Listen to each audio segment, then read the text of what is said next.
Welcome to the Sagebrush Trail, stories of the West, from the frontier to the Yukon. I'm Mardell, reading The Virginian by Owen Wister.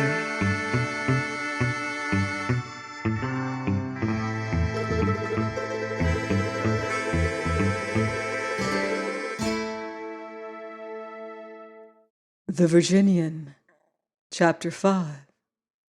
Enter the Woman. "We're taking steps," said Mr. Taylor. "Bear Creek ain't going to be hasty about a schoolmarm."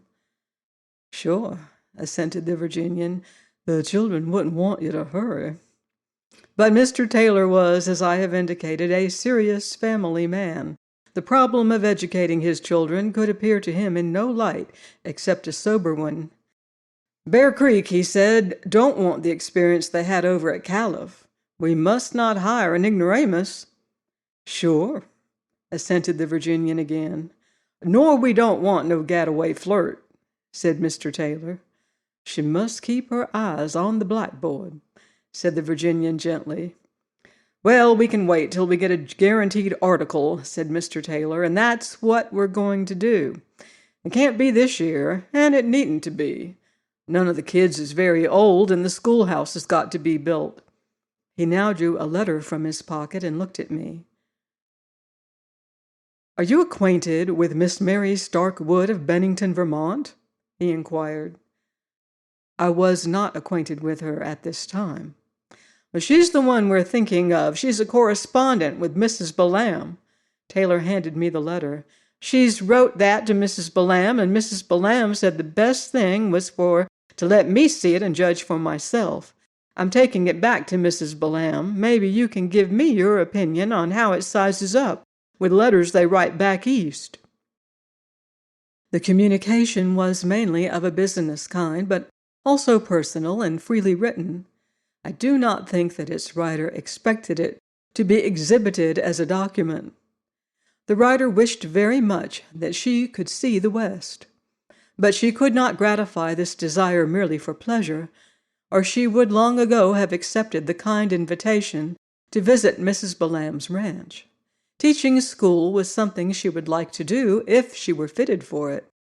"Since the mills failed," the writer said, "we have all gone to work and done a lot of things so that Mother might keep on living in the old house. Yes, the salary would be a temptation, but, my dear, isn't Wyoming bad for the complexion? And could I sue them if mine got damaged? It is still admired. I could bring one male witness at least to prove that." Then the writer became businesslike again. Even if she came to feel that she could leave home, she did not at all know that she could teach school, nor did she think it right to accept a position in which one had no experience. "I do love children, boys especially," she went on. "My small nephew and I get on famously. But imagine if a whole bench full of boys began asking me questions that I couldn't answer. What should I do? For one could not spank them all, you know. And Mother says that I ought not to teach anybody spelling because I leave the U out of honor." Altogether, it was a letter which I could assure Mr. Taylor sized up very well with letters written in my part of the United States. And it was signed, "Your very sincere spinster, Molly Stark Wood." "I never seen honor spelled with a U," said Mr. Taylor, over whose not highly civilized head certain portions of the letter had lightly passed. I told him that some old-fashioned people still wrote the word so.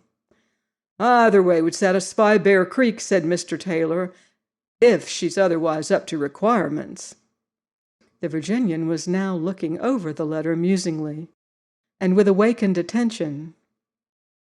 "Your very sincere spinster," he read aloud slowly. "I guess that means she's 40, said Taylor. "I reckon she's about 20, said the Virginian, and again he fell to musing over the paper that he held. "Her handwriting isn't like any I ever saw," pursued Mr. Taylor, "but Bear Creek would not object to that, provided she knows 'rithmetic and George Washington and them kind of things."